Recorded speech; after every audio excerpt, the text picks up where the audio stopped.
안녕하십니까. 리디언의 역사 채널에 오신 것을 환영합니다. 이번 첫 번째 영상의 주제는 이토 히로부미는 한국의 독립을 원했다? 라는 내용이 과연 진실인지 알아보도록 하겠습니다. 역사 유튜버 후밀바세 우원재는 이토 히로부미는 한국의 독립을 원했다 라는 내용을 골자로 영상을 올린 바 있습니다. 오늘 이 내용이 과연 사실인지 알아보도록 하겠습니다. 이토 히로부미란 누구인가에부터 말씀드리도록 하겠습니다. 이토 히로부미는 대부분의 한국인이라면 초등학교 때부터 고등학교 때까지 역사 시간에 수없이 들어본 이름일 것입니다.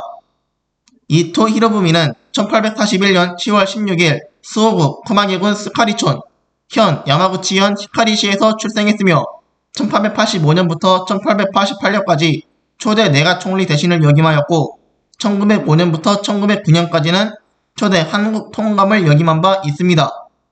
이토 히로부미는 특히 1907년 7월 정미 7조 약대 대한제국군 해산을 주도한 것으로도 알려져 있습니다. 과연 이토 히로부미는 조선 병합을 반대했냐에 대한 내용은 당연히 거짓입니다. 이토 히로부미는 온건적 병합을 주장했지 조선 병합 자체를 반대한 인물이 아니었습니다. 당시 정알론, 특히 한국 병합에 대해서는 강경파와 온건파로 나눠져 있었습니다. 강경파의 대표가 야마가타 아리토모, 그리고 온건파의 대표가 이토 히로부미였습니다. 이토 히로부미는 이 온건적인 병합에 대해서는 주장한 바 있지만 조선 병합이라는 명제 자체를 반대한 적은 단 한 번도 없었습니다.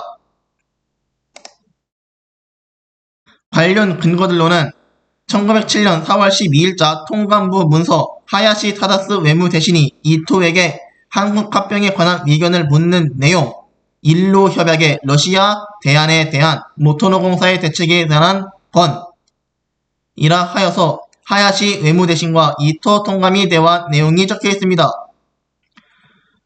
이 내용을 보면 왕조 제24호에 관하여 별전 37호 취지로 모토노 공사에게 전운하고자 하는 생각임 위에 대한 의견을 전보바람, 또 별전 중 제2항에서 기존 25호 품신 의견에 대한 것임. 이는 동 공사의 의견으로 우리 대한 사안 중 장래의 발전 운운하는 말은 원래 해당 조문 공표를 예상하여 특별히 완곡한 문장을 쓴 것이지만 이제 이것을 비밀조약으로 하는 이상 후일의 오해를 막기 위하여 위의 문자는 환연이라는 의미라는 것을 분명히 할 필요가 있음. 따라서 따로 비밀 외교 문서 취지를 러시아 정부의 승인받음이 좋겠다는 뜻을 모토노 공사로부터 품신함을 가리키는 것임. 이라고 하야시 외무 대신이 이토 통감에게 이 문서를 보냈습니다. 이에 대한 이토의 답신으로는 1907년 4월 12일자 통감부 문서를 보면 나옵니다. 기 전도 36호 및 37호에 관해서 공간의 의견을 다음과 같이 개진합니다. 한국에 관한 조항은 본 조약 중에 규정하고 발표합니다. 이에 더하여 모토노 공사의 보고와 같이 공문을 교환하고 장래의 발전이라는 말은 합병까지도 포함할 것을 명확히 하는 것이 가장 특칙입니다. 부득이하게 본 조항을 비밀 협약으로 옮겼으나 모토노 공사의 보고를 채용할 필요가 있다고 인정됩니다. 한국의 형세가 지금과 같은 추이라면 해가 지남에 따라 합병은 더더욱 곤란해질 것입니다. 그러므로 오늘날 우리 위사가 있는 바를 명확히 하고 사전에 러시아의 승낙을 얻어두지 않으면 안됩니다. 라고 답변한 바 있습니다. 이 통감부 문서를 보면 이토가 조선을 합병해야 한다. 또 조선 합병을 위해서는 러시아의 승낙을 얻어야 한다. 라는 내용을 모토노라는 내용을 하야시 타다스 외무 대신에게 답신했습니다. 또 1907년 7월 24일 외무대신 하야시 타다스가 본국에 이토가 수정한 3차 한일협약 초안 및 일본군 파병 요청 전달에 관한 문서를 보면 기존 제164호에 관하여 전부 도착 후 통감과 속담을 마쳤는데 통감의 의견은 다음과 같다. 1항 한국 황제폐하의 조칙은 미리 통감에게 의견을 물어 의논한다. 2항 한국 정부는 시정 개선에 관하여 통감의 지도를 받는다. 3항 한국 정부의 법령 제정과 중요한 행정상의 처분은 통감의 승인을 거친다.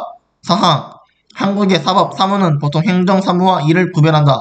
5항 한국 관리의 임면은 통감의 동의를 거쳐 이를 행한다.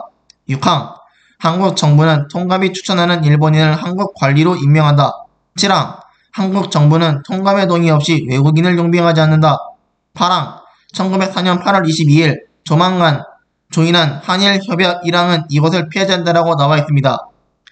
이 내용을 토대로 보면 이토는 한국 병합을 위해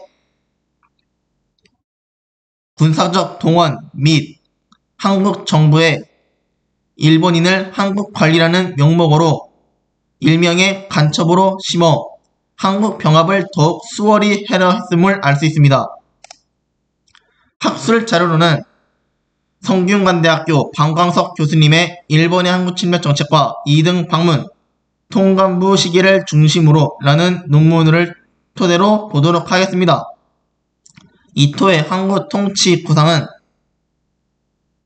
이토가 원로로서 대부분의 대외 정책 결정 과정에 관여했다는 것을 생각하면 일본 정부의 한국 지배 방침에는 이토의 위향이 상당히 반영되어 있음은 당연하다. 따라서 이토는 한국이 오랫동안 독립을 유지할 수 없다고 인식하고 다른 정부 지도자와 마찬가지로 한국 병합의 가능성을 염두에 두고 있었다.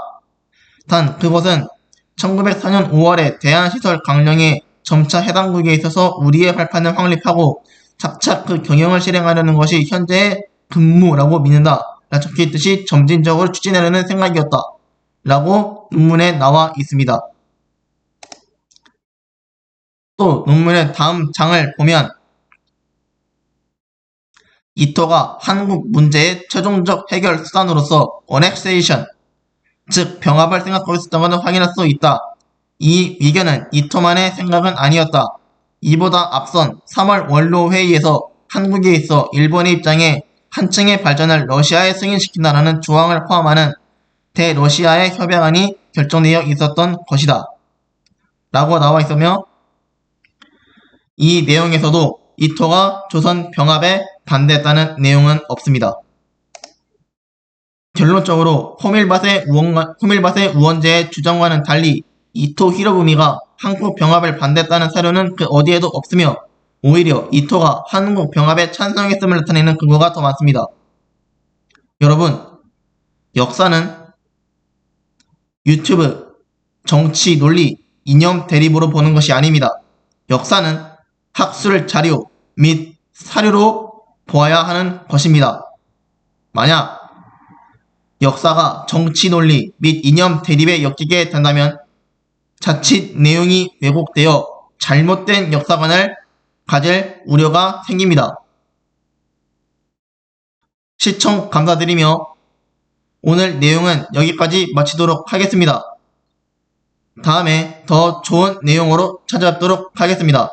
감사합니다.